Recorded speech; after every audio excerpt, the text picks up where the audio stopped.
हुजूर के 99 नाम है। अगर तुम्हारे अंदर दम और ताकत है, 99 नाम में हर नाम पर केस करते जाओ। मैं पुकारता हूँ, आई लव सैयदना अहमद। ইংল্যান্ডের মিউজিয়ামে প্রফেট মোহাম্মদ সাল্লামের বাণী এবং তার নাম সেখানে খোদাই করা রয়েছে। ফলে সারা मोहम्मद कहने पर केस कर सकते हो। आओ हम पुकार पुकार पुकार कर बार बार कहेंगे, I love Mohammad, I love Mohammad, I love Mohammad. और इतना ही नहीं, मेरे साथ बोलो, आई लव सैयदना मोहम्मद। কিন্তু মনে রাখতে হবে মুসলমানরা সেই জাতি যারা কয়েকশো বছর ভারতবর্ষে রাজত্ব করেছে। বিশ্ব মানবতার দূত হযরত মুহাম্মদ সাল্লাল্লাহু আলাইহি সাল্লাম, তিনি ইহকাল এবং পরকালের এবং শান্তির দূত। শুধুমাত্র মুসলিমদের জন্য তিনি প্রফেট মোহাম্মদ সাল্লামের উপরে আইলা মোহাম্মদ বলার কারণে যে অত্যাচার, এটা একটা ইস্যু মাত্র। ওদের টার্গেট হলো ভারতবর্ষ থেকে মুসলিম নিধন করা এবং মুসলিম শেষ করা। সারা পৃথিবীতে প্রায় 57টি মুসলিম কান্ট্রি আছে, কোনো জায়গায় আমরা শুনিনি যে মুসলমানরা কোনো অমুসলিমের উপরে তাদের প্রেয়ার করার জন্য, তাদের ধর্ম আচরণ পালন করার জন্য তাদের উপরে অত্যাচার। শুধু দর্শকবৃন্দ, আপনারা জানেন গত কয়েকদিন আগে উত্তরপ্রদেশে যেভাবে জঙ্গলরাজ চলছে, আপনারা শুনেছেন, ইতিমধ্যে সোশ্যাল মিডিয়ায় ভাইরাল হয়েছে। যিনি বিশ্ব মানবতার দূত হযরত মুহাম্মদ সাল্লাল্লাহু আলাইহি সাল্লাম, তিনি ইহকাল এবং পরকালের এবং শান্তির দূত। শুধুমাত্র মুসলিমদের জন্য তিনি এই পৃথিবীতে আসেননি, তিনি সর্বধর্ম সমন্বয় এই মখলুকাত জাতির হয়ে সারা পৃথিবীর মানবতার শান্তির দূত নিয়ে এসেছিলেন। সেই তার নামে আই লাভ মোহাম্মদ, এই যে একটা হোর্ডিং, একটা ব্যানার উত্তরপ্রদেশে কয়েকজন যুবক লাগিয়েছিল, এই পরিপ্রেক্ষিতে কয়েকজন যুবকের বিরুদ্ধে এফআইআর করেছে সেখানকার উত্তরপ্রদেশের পুলিশ এবং তাদেরকে গ্রেপ্তারও করেছে। এই বিষয় নিয়ে আমরা পেয়েছি আমাদের মাওলানা আনোয়ার হোসেন কাসেমি, অনেক সোশ্যাল কাজ করেন, তার সঙ্গে এই বিষয়ে কথা বলে নেব। কি বলছেন তিনি, তার কাছ থেকে একটু শুনে নেব। কি বলবেন? যে কোন ধর্ম কিন্তু হিংসা শেখায় না।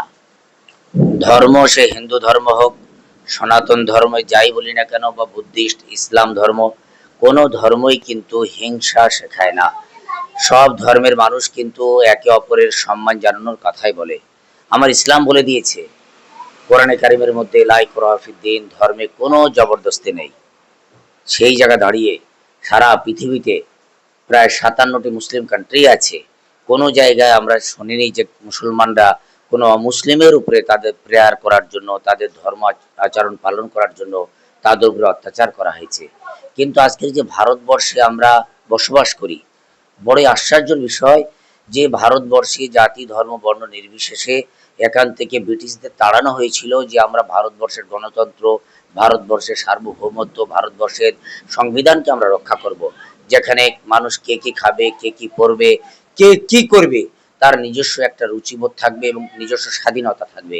সেই জায়গা দাঁড়িয়ে আজকের ভারতবর্ষের যে আরএসএস পরিচালিত বিজেপি সরকার, সে উত্তরপ্রদেশ বলুন, গুজরাট বলুন, বিহার বলুন, আসাম বলুন, প্রতিটি জায়গায় তারা সংখ্যালঘু মুসলমানদের উপরে অত্যাচার করছে। এই অত্যাচারের বিভিন্ন রূপরেখা আমরা দেখতে পাচ্ছি, কখনো মসজিদের উপরে, কখনো দরগার উপরে, কখনো খানকার উপরে, কখনো ওয়াকফ বিল এনে, কখনো দেখা যাচ্ছে এসআইআর এর নামে, কখনো আপনার 370 ধারা, তালাক বিল, বিভিন্ন রকম ভাবে তারা মুসলিমদের উপরে অত্যাচারের ইস্তেমরলাত চালিয়ে যাচ্ছে। আজকের প্রফেট মোহাম্মদ সাল্লামের উপরে আইলা মোহাম্মদ বলার কারণে যে অত্যাচার, এটা একটা ইস্যু মাত্র। ওদের টার্গেট হলো ভারতবর্ষ থেকে মুসলিম নিধন করা এবং মুসলিম শেষ করা।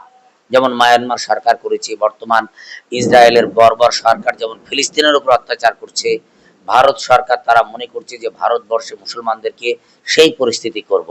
কিন্তু মনে রাখতে হবে মুসলমানরা সেই জাতি যারা কয়েকশো বছর ভারতবর্ষে রাজত্ব করেছে, তারপরে ব্রিটিশরা, তারপরে ভারতবর্ষের সংখ্যাগুরু সমাজের মানুষ তারা নেতৃত্ব দিচ্ছেন।